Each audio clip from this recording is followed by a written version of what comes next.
Yes, hello everyone, and welcome to this webinar where we're going to focus on the value that can be generated out of a more process-led implementation of ERP, and in this case, the SAP S4HANA environment. My name is Peter France. I'm the Managing Director of BPMD, BPM Discipline UK Limited, and we're an organization that focuses on enabling various organizations to have good process-led capability. My career historically is with one of the big system integrators. I've implemented SAP many a time, and always with a mindset of what value is going to be generated from it. And this kind of led me into managing a business process excellence practice within the organization, enabling my IT and SAP colleagues to deliver more value from their transformations, their implementations. And it's that I aim to share some of my experience with you today. I'm joined today by Klaus Christensen. Klaus, if you'd like to introduce yourself.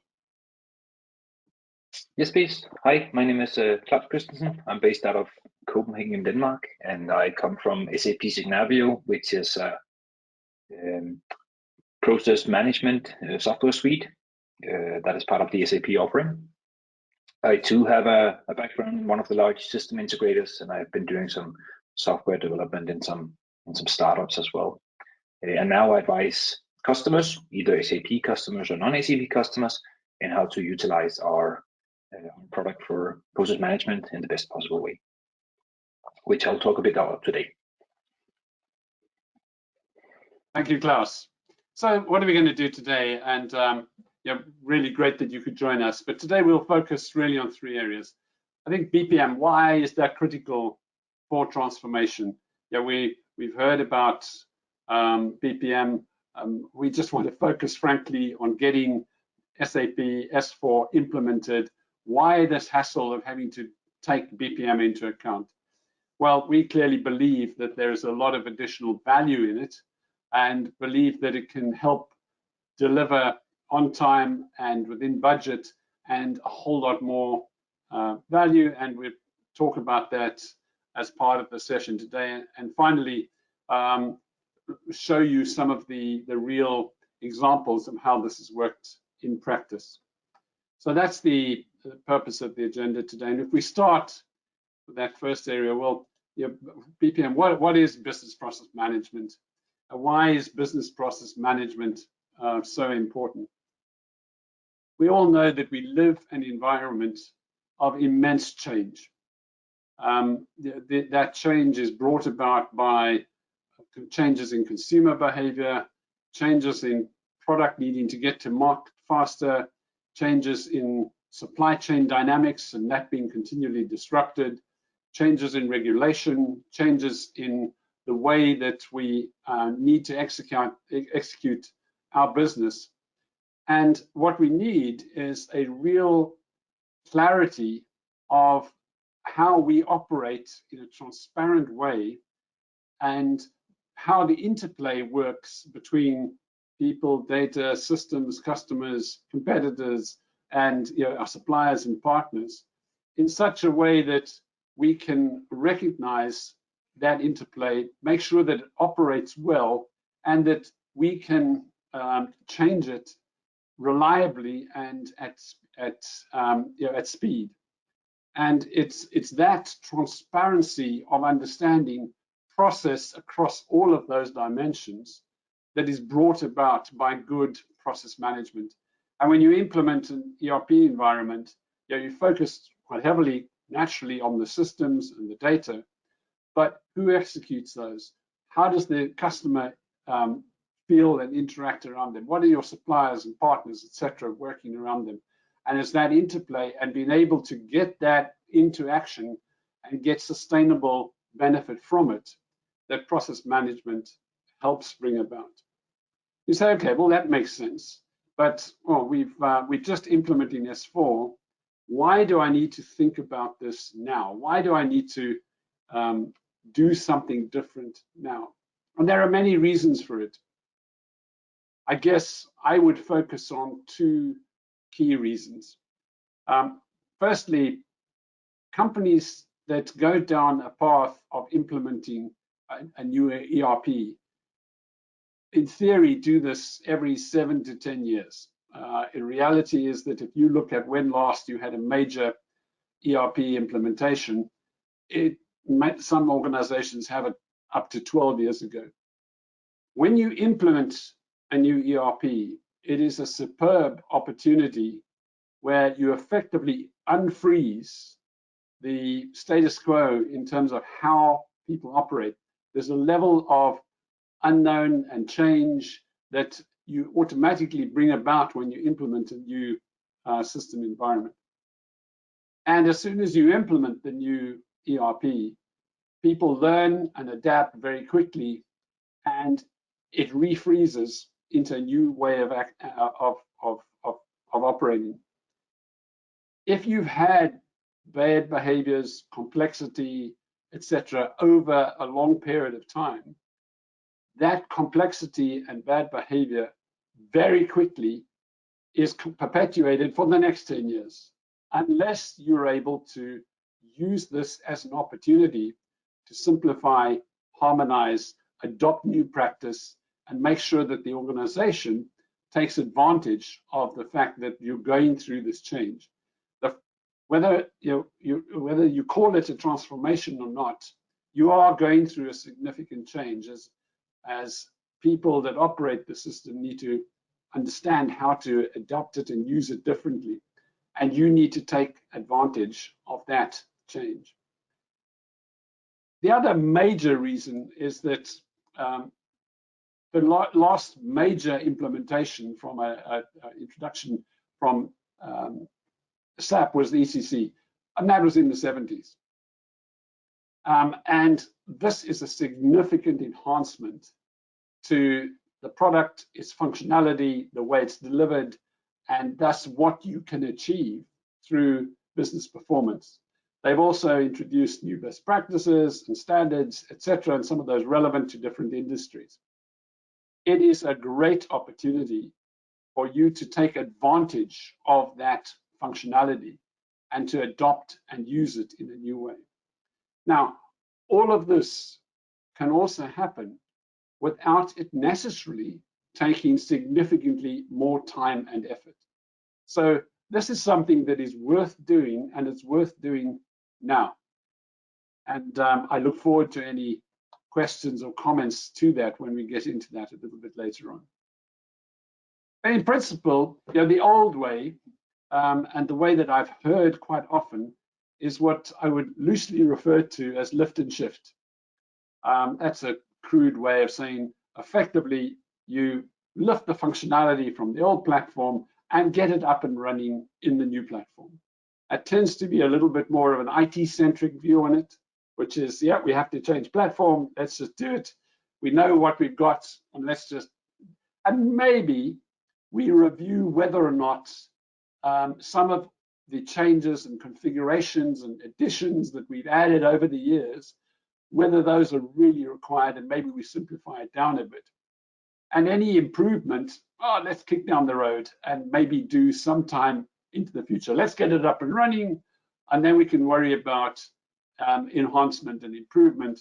And by the way, if SAP has brought out some cool new functionality, we'll look after it when we get to that later.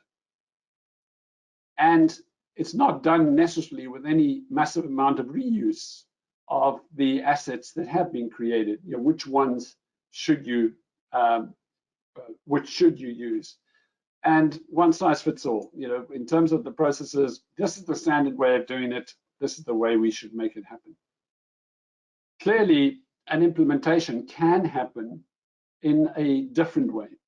And the new way, effectively, is to, and it doesn't necessarily have to take significantly longer.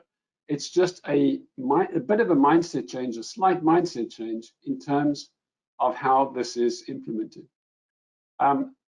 Firstly, there is a number of changes that you've made over the years that have added complexity, additional reporting, different ways of doing things, configuration change, etc., that maybe you can eliminate, and therefore eliminate both the complexity of execution and the complexity of maintaining that environment.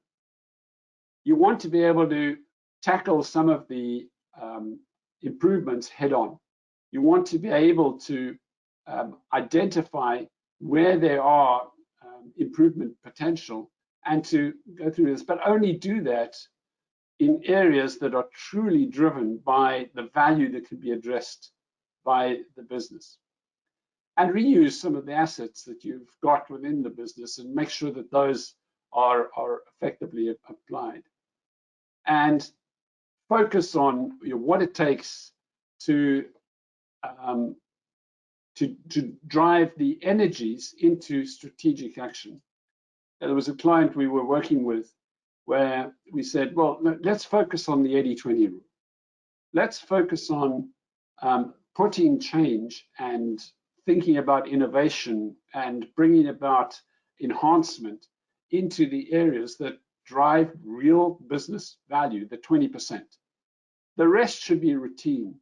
And if we can, let's just adopt the SAP standard. Let's just utilize the industry standards. Let's go with the simple and back to basics approach. Now, in that environment, we looked at it quite carefully, and we didn't achieve the 80-20. We only achieved about 30-70, but there was a different approach used for the 70 versus the 30. The 70, it was pretty much, let's use the SAP standard as far as possible. If we're going to make change to it, it has to be really, really justified, but otherwise we go with the standard. And with the 30%, by the way, let's put more effort into process improvement, process innovation that says, how do we drive much greater value to the customers in that area?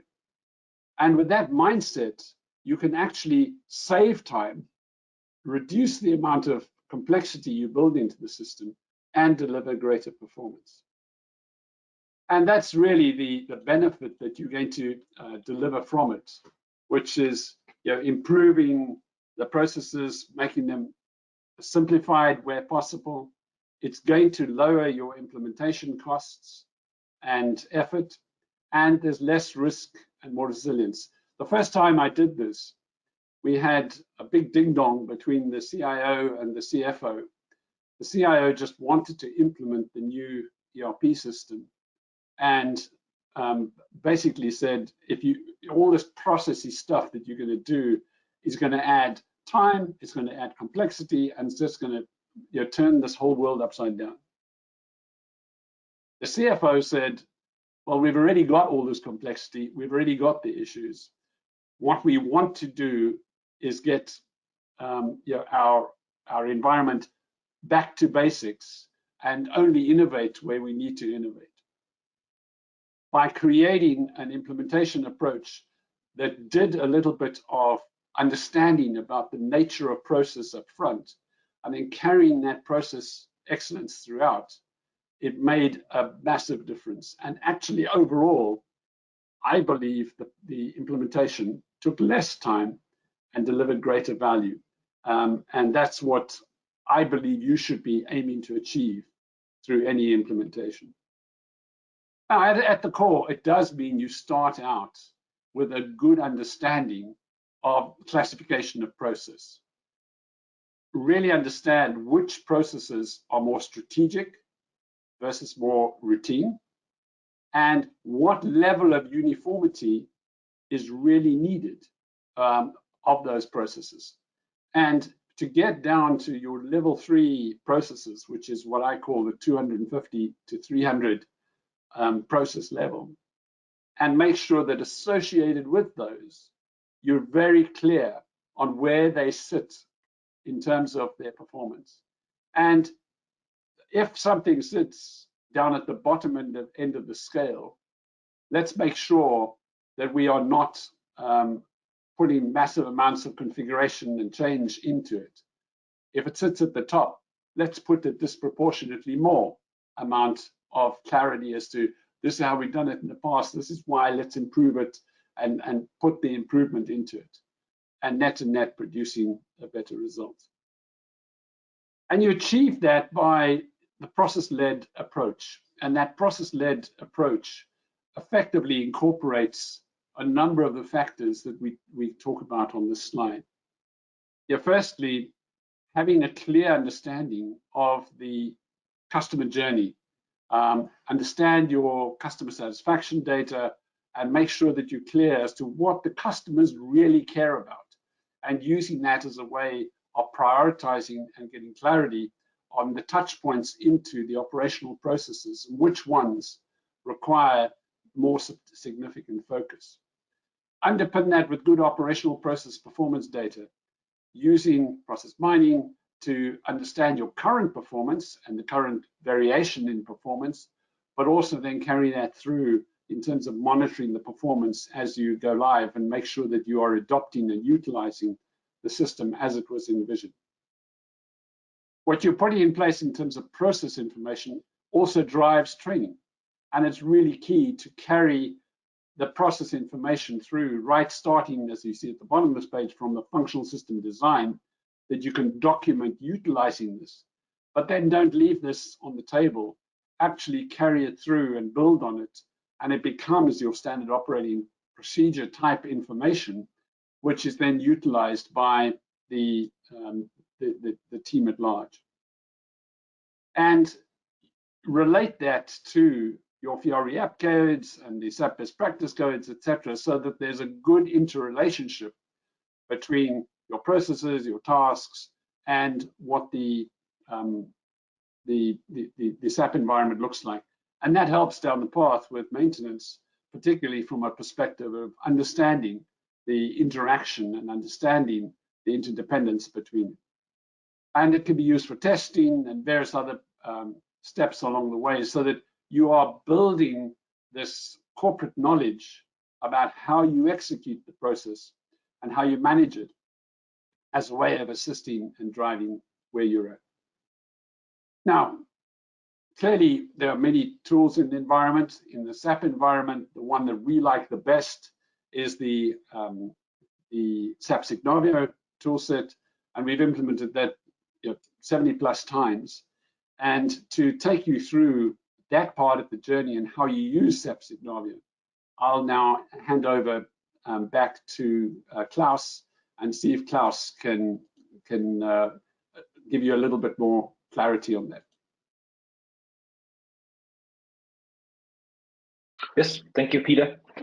So I'll try to talk a bit about how SAP Signavio can help you de-risk your transformation. And by de-risking, I mean mitigate the risk of delays, risk of value realization, and also risk of lack of adoption. So Signavio is a software suite, but we like to think of our offering as in 3 pillars. One is a methodology centered a lot around a process-centric mindset with towards continuous improvement. Then there's some software that provides mining, modeling, best practices, some process governance features as well. And then more importantly, in particular in a S4 migration context, is we do offer some content out of the box that can be used to move towards standard, as Peter was saying, but also accelerating the journey a bit by not having to reinvent the wheel every time. And if we start with the methodology, so it consists of 4 elements typically. The way we see the world is that you have a business strategy. What do you want to achieve? Who's your target customer? How do you operate and all that? And on top of that, you define some processes. That's how you operate as a company, who's doing what, who's responsible for what, how do information flow through your system. And those processes are then facilitated by a set of systems. And in this case, we're talking about S/4HANA with all the supporting systems around. And what we do believe in is that you can analyze your processes digitally using process mining and process analysis. Based on that, you can improve your processes, you can design your processes, you can then involve your people at that stage, get the feedback from the people on the ground or from experts or from different stakeholders. And once they're satisfied with the design, you will interface them into your IT lifecycle management, where you would design, build, test, and deploy IT systems to support those processes. And then you would enable the users of the system using your process documentation, and then you would execute the new processes and then analyze them again. And then you would continue to perform this cycle for all eternity towards continuous improvement. If we put that into a large ERP transformation scale, this example is using SAP Activate. You can probably relate it to any other methodology. This is just an example. You would typically start with a business strategy, either process-driven or IT-driven, if you prefer that, or whatever you have, what you want to achieve, change an operating model, whatnot. Then you would actually use SAP Signavio and likely an enterprise architecture tool, such as LeanIX or similar, to define your future business and solution architecture on a high level. You would then, in a typical S4 program, look at your as-is process, not necessarily with the aim of mapping it out. That can be beneficial too in some contexts, but also about figuring out what works today, where you're meeting your strategy today, where you're not, what do you want to carry forward in terms of behaviors and value, but also for the sake of planning change management efforts later down in your program. You might explore content that can be done in SAP best practices. There's a lot of other frameworks like APQC out there. And all of these you would likely use as a design aid, a starting point, and then you would run some fit to standard workshops, and based on those you would define a to-be process landscape and to-be operating model. Once that is done, you would realize those processes by building them out, configuring them in the system, in this case most likely S4 and the supporting systems, and here you would then also plug into the testing, for instance, using Tricentis as an automated test tool or a similar tool, and then you would manage your application development in your application lifecycle management tools, such as Solution Manager or Cloud ALM. Once you're ready by doing that, you would deploy those systems, and then you would enable your people using Signavio, which have an integration to SAP Enable Now, for instance, or any other tool for making tutorials or enablement, where you would enable people on new processes so they're ready to run in the first iteration of your S/4HANA implementation. And then using SAP Signavio and Business Process Management, you would then continue to develop the solution and improve it towards your goals and improvement. So that's how we typically deploy in the S/4HANA context as part of a larger tool chain. If we look at these value accelerators that are there to help accelerate the transformation and mitigate the risk of delays, we do come with a lot of content in Signavio, most notably business capability and solution maps. There's SAP best practices. There's also some industry best practices from our consultant department, and also a lot of process analyzers and process mining templates that can be used out of the box, all with the aim of making this a little bit faster, or making it closer to standard, or maybe just for inspiration purposes. If we look at the tooling, how it's typically applied in an S/4HANA program, you will typically have your transformation targets deployed before even engaging with S/4HANA, like what do you want to transform to, what's the aim of this, and then you would actually use SAP Signavio as an example to gain insights into the current execution. We do have some offerings, in particular if you're on SAP ECC today, where we can extract some data out of the box and visualize all your variants and where you're using standard functionality and where you're using custom functionality. And then you would get some scoring and some visualizations that will help you decide what to carry forward and what not to carry forward. Furthermore, we would offer some quick analysis that would, based on your performance today, come with some suggestions on how you could innovate and improve. And that could be by using new functionality available in S4, such as machine learning or situation handling, but it could also be as simple as populating master data differently, or cleaning up old data, or educating users slightly different what you do today. This can help you set some improvement potentials and some improvement ideas and designs, and also help you determine what is the business value you can get out of this. Once that is determined, you might actually look at the design process itself, and here SAP Signavio does come with a lot of best practice processes, some reference architectures, both from a solution and business perspective that you can explore. You can use APQC, which is also frequently used. Some of our partners also have some content that you can use, all with the aim of helping you design towards SAP standard, and also design things that can sustainably be rolled out, or maybe just for inspiration. This is not just process models, there's actually also screen recordings available of SAP standard in here, so you could use that to prepare for fit to standard workshops with your stakeholders, so they come prepared and you can do that faster and with more quality. The outcome of such fit to standard workshops, is typically a to-be process model.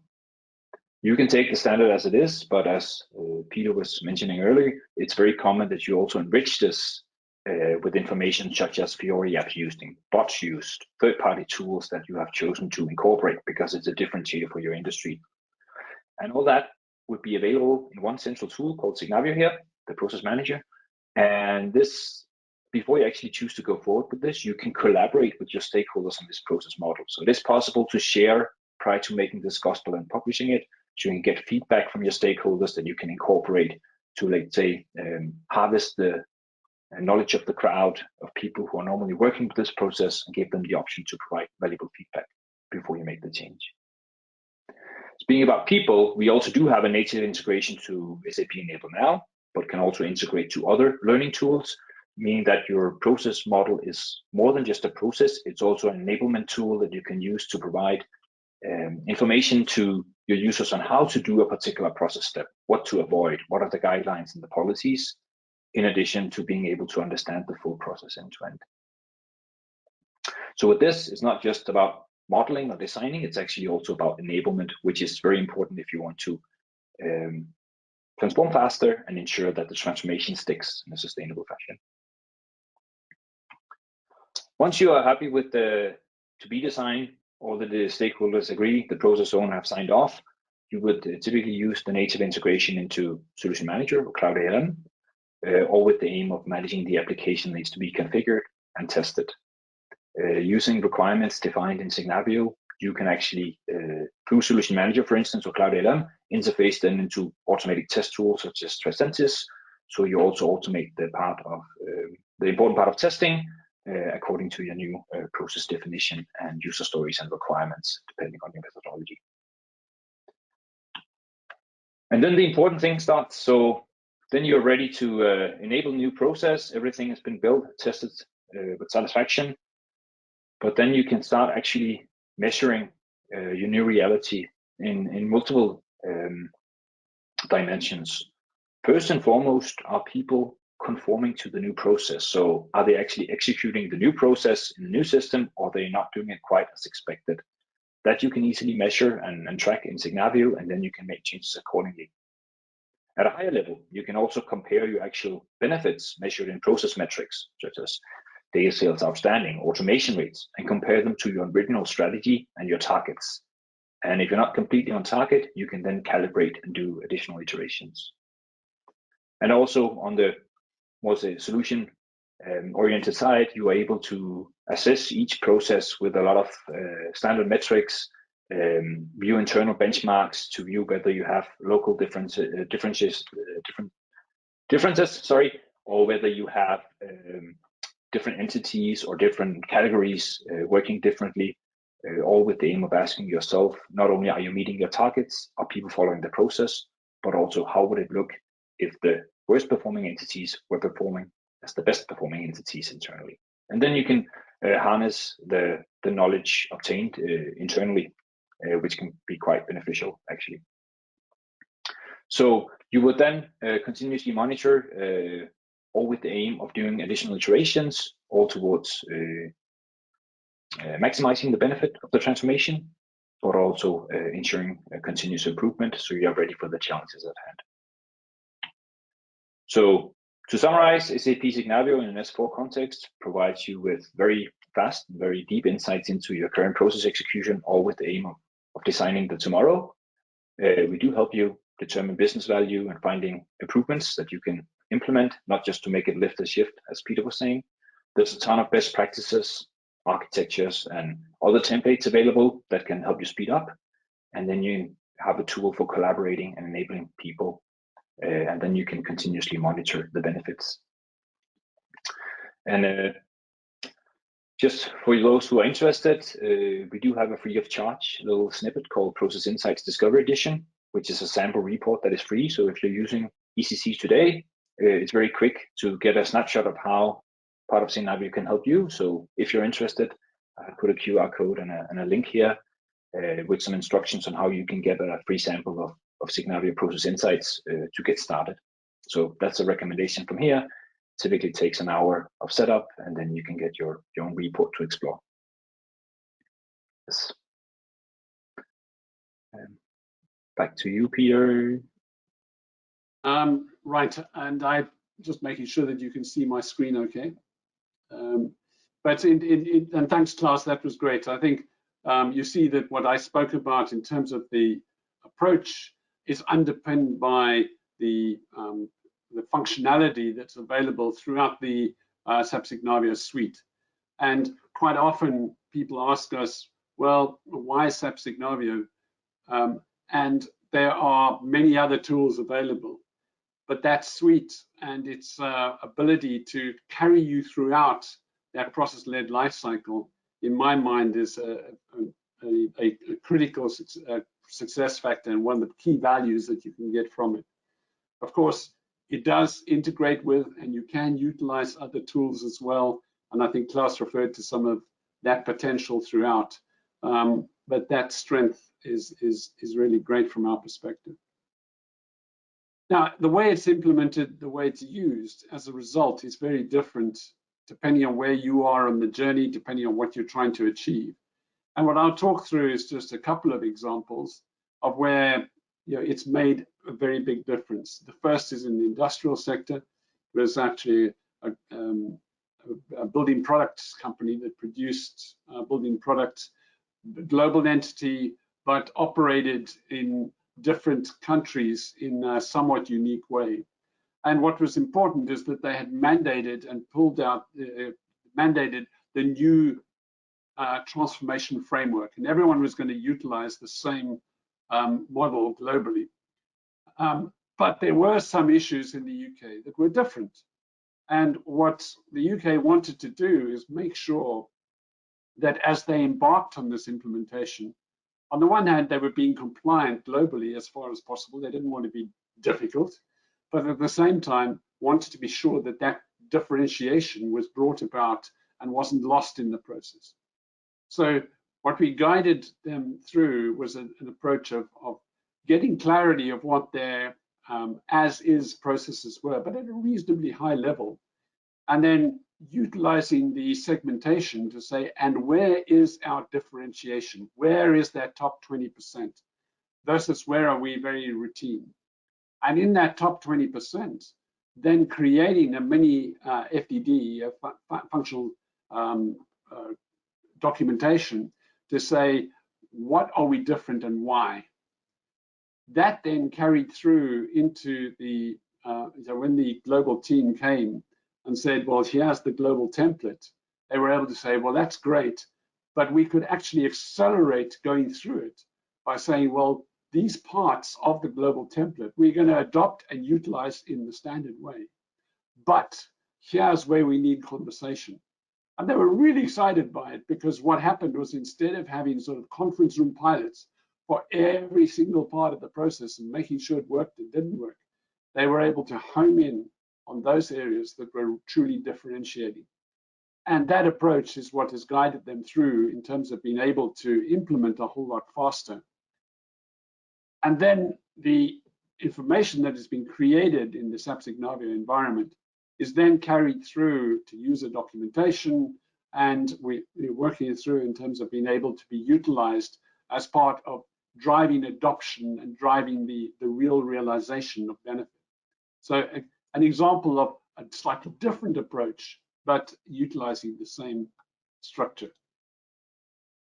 A global manufacturer of small appliances, and they had embarked on an implementation with the system integrator, the system integrator had already produced a fair amount of technical documentation, effectively going through each of the process areas and identifying what changes need to be made in those process areas. And it was very much oriented a little bit towards a lift and shift, right? And what we introduced into it was the use of SAP Signavio as a way of making sure that that sort of legacy documentation was properly captured and understood, and then it lined up with the whole understanding of their processes, and an alignment between sort of a business approach and the technology approach. And it was a little bit difficult initially and in the first area, but as it progressed through the other areas, it really accelerated the rollout and now has much more of a business focus moving forward and clarifying that way of working. And net to net actually would save time and money with the implementation. And they're now looking at value realization and how it can be achieved through some of the other techniques that Klaus identified earlier. There are many different examples of how this has been achieved, and I think if you want to explore some of these in a bit more detail, we'd be very happy to talk those through with you, set up a demo, talk through where you are in the journey and how this might be able to assist you in accelerating that journey and getting more value from it. So thanks to Klaus for joining us today, and both of us are available, as are our organizations, to talk you through that. But I'd just like to use this opportunity to thank you for taking the time to be with us today. And again, feel free to contact us should you have any further questions, or if you're planning on heading down this journey and would like some further input to it. Thanks very much for your time, and enjoy the rest of your day. Thanks for listening.